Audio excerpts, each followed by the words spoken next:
تو بات یہ کوئی مشکل نہیں ہے۔ تو خواجہ عثمان ہارونی عبادت میں مصروف رہتے اور روزانہ چاشت کی نماز کے بعد سرکار غریب نواز ان کی بارگاہ میں پہنچتے تھے اور وہ ملفوظ یعنی باتیں کرتے تھے تو غریب نواز اس کو بعد میں لکھ لیتے تھے۔ بزرگان چشت کے یہاں چاشت کی نماز یعنی چشت اور چاشت میں بڑا چولی دامن کا ساتھ ہے۔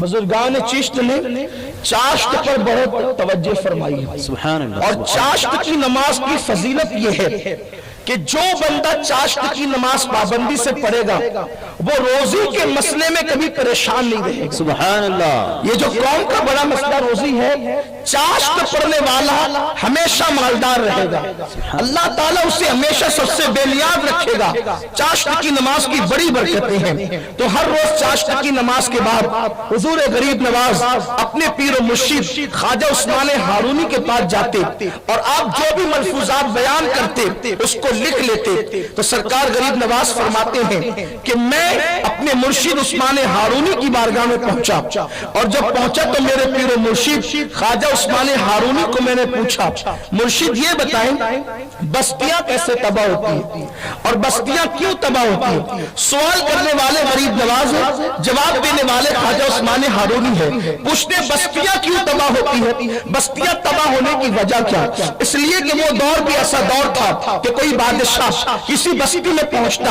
اور پہنچنے کے بعد جب قلعہ فتح کرتا تو پھر لوگوں کا قتل عام ہوتا، لوگوں کو تباہ کر دیا جاتا، لوگوں کو کچل دیا جاتا، لوگوں کو برباد کر دیا جاتا۔ بادشاہ لوگ بستی میں جاتے تو خرابی پیدا کر دیتے ہیں۔ ہر نیا بادشاہ اپنی مرضی کے مطابق بستیوں کو کچل دیا کرتا تھا۔ تو سرکار غریب نواز نے سوال کیا، پیارے مرشد یہ بتائیں کہ بستیاں کیوں تباہ ہوتی ہے؟ تو خواجہ عثمان ہارونی نے اللہ کے رسول علیہ السلام کی ایک حدیث پاک پڑھی جس میں 3 وجوہات بستی کے تباہ ہونے کی ہے۔ بس اسی لیے اب یہ بات چونکہ غریب نواز کی تحریر ہے، عثمان ہارونی کی تقریر ہے اور اس میں اللہ کے رسول کی حدیث ہے، اس کا مطلب 3 برکتیں آج اس محفل کو نصیب ہوگی۔ حدیث ہے جس کو بیان کیا عثمان ہارونی نے اور جس کو لکھا ہے سرکار غریب نواز رضی اللہ تعالیٰ عنہ نے۔ بستیاں کیوں تباہ ہوتی ہے؟ بستیاں کیوں ویران ہوتی ہے؟ بستیاں ویران ہونے کی وجہ کیا ہے؟ بستیاں تباہ ہونے کی وجہ کیا ہے؟ آج بھی لوگ کہتے ہیں تیسری عالمی جنگ کی شروعات ہو چکی ہے، دیکھنا جب کوئی دیوانہ بٹن دبا دے گا تو دنیا تباہ ہو جائے گی۔ مفکرین کہہ رہے ہیں جب تیسری عالمی جنگ ہوگی تو برسوں تک نہیں بلکہ صدیوں تک اللہ اکبر پھر دنیا اٹھ کر کے کھڑی نہ ہو سکے گی، اس لیے کہ ہیروشیما اور ناگاساکی پر وہ بم برسے اتنے ترقی یافتہ نہیں تھے، آج تک اس کے اثرات وہ لوگ محسوس کر رہے ہیں۔ اس سے بہت زیادہ طاقتور بم، اس سے بہت زیادہ طاقتور میزائل آج دنیا بنا چکی ہے۔ حالات کیا ہوں گے، معاملات کیا ہوں گے؟ اللہ اکبر۔ تو میرے پیارے آقا صلی اللہ علیہ وسلم کے پیارے دیواروں، جب تیسری عالمی جنگ کے اندر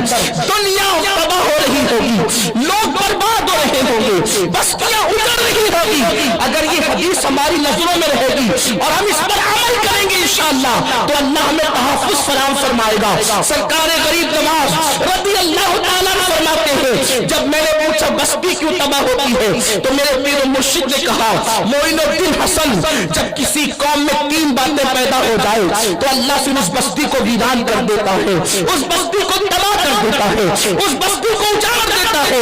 پہلی چیز فرمایا جب لوگ نماز کا وقت ٹال کر کے نماز ادا کرتے ہیں یعنی نماز میں کوتاہی کرتے ہیں، اس وقت بستی کو ویران کر دیا جاتا ہے، اس وقت بستی کو تباہ کر دیا جاتا ہے۔ اللہ اکبر۔ میرے پیارے آقا صلی اللہ علیہ وسلم کے دیوانوں، اپنے مکانات سے محبت کرنے والوں، اپنے گھروں سے محبت کرنے والوں، اپنے مکانات سے الفت کرنے والوں، رات و دن اپنے مکانات کو محبتوں کی نظر سے دیکھنے والوں، رنگ اور روغن کے ذریعے سے مکانات کی تزئین کرنے والوں، نرم نرم گدوں کا انتظام اپنے آرام کے لیے گھروں میں کرنے والوں، یاد رکھنا قدرت جب جب چاہے گی تبھی تک مکانات سلامت رہیں گے۔ جس دن قدرت بستی کو اجاڑنا چاہے اس دن اللہ اکبر پھر دنیا کا کوئی ظالم حکمراں اس بستی کو ویران کر دے گا۔ اور سرکار عثمان ہارونی کہتے ہیں اللہ کے رسول صلی اللہ علیہ وسلم فرماتے ہیں جب نماز کی کوتاہی کی جائے، نماز کے حوالے سے سستی کی جائے، بستی ویران کر دی جاتی ہے، بستی تباہ کر دی جاتی ہے۔ آپ اندازہ کریں جس قوم کا 95% حصہ، جس قوم کی 95% آبادی مسجدوں سے اور نمازوں سے کوسوں دور ہے، آخر وہ کتنے دن تک خیر منائیں گے، کتنے دن تک سکون کی سانس لیں گے؟ اللہ اکبر۔ آج انسان اپنے مکان کی آبادی کے لیے رات دن محنت کر رہا ہے، مگر سن لو اگر اللہ کے گھر اسی طرح ویران ہوتے رہے، اگر خدا کے گھروں کو اسی طرح ویران کیا گیا تو بہت دن تک کے اپنے مکانات بھی سلامت نہیں رہیں گے۔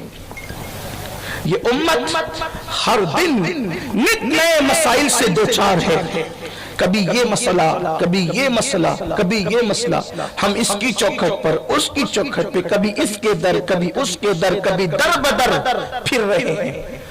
کون ہمارا ساتھ دے، کون ہمارا مسئلہ حل کرے، کون ہمارا سپورٹ کرے؟ میری قوم کے جوانوں اچھی طرح یاد رکھنا، مسلم امت کے مسائل ان کا حل سیاسی لیڈروں کے دروازوں پر نہیں ہے، مسلم امہ کے مسائل کا حل کل بھی اللہ کی بارگاہ میں تھے، آج بھی اللہ کی بارگاہ میں ہے اور قیامت تک اللہ کی بارگاہ میں رہیں گے۔ اس امت نے سجدہ چھوڑ کر بہت برا کیا، اس امت نے سجدے سے کوتاہی کر کے بڑا برے انجام پر پہنچے۔ جانتے ہیں آپ آج ہمارے ساتھ کتنے مسائل ہیں؟ دیکھیے، ایک مسئلہ ہے بچیوں کو رشتے نہیں، ایک مسئلہ ہے جوان اولاد ماں باپ سے بغاوت، ایک مسئلہ ہے میاں بیوی وہ محبت نہیں، وہ پیار نہیں، وہ الفت نہیں، یعنی گھر گھر جل رہا ہے، ہر گھر جل رہا ہے۔ کبھی سوچا ان گھروں کے جلنے کی وجہ کیا ہے؟ آئیے بخاری شریف کی ایک حدیث پاک کا مفہوم آپ کے سامنے پیش کریں۔ آپ نے شاید سنا بھی ہوگا لیکن اس کی تعبیر اور تشریح الگ انداز سے جو ہمارے شارحین نے بیان کی ہے اس کو آپ کے سامنے نقل کرتا ہوں۔ بار بار بخاری شریف کی ایک حدیث پاک اکثر اجتماعات میں علماء سے آپ سنتے ہیں کہ اللہ کے حبیب غیب دا نبی صادق و مصدوق پیغمبر صلی اللہ علیہ وسلم نے اپنے صحابہ کی جماعت میں ان کے درمیان ارشاد فرمایا، اے میرے صحابہ، میرا دل چاہتا ہے، دھیان سے سننا، میرا دل چاہتا ہے کہ کسی کو کہوں کہ وہ اذان پڑھے اور کسی کو کہوں کہ وہ نماز پڑھائے۔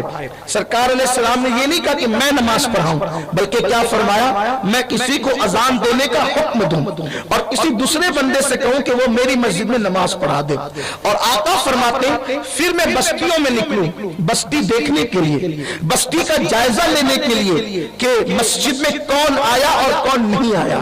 اللہ کے حبیب صلی اللہ علیہ وسلم فرماتے ہیں تو جو مسجد میں نماز کے لیے پہنچ گئے وہ تو پہنچ گئے، اب جو مسجد میں نماز کے لیے نہیں آئے، اللہ کے حبیب علیہ السلام فرماتے ہیں کسی کو کہوں کہ اذان دے، کسی کو کہوں نماز پڑھائے اور میں بستی میں نکل جاؤں اور ان گھروں کو آگ لگا دوں جس گھر کے لوگ مسجد میں نماز پڑھنے کے لیے نہیں آئے۔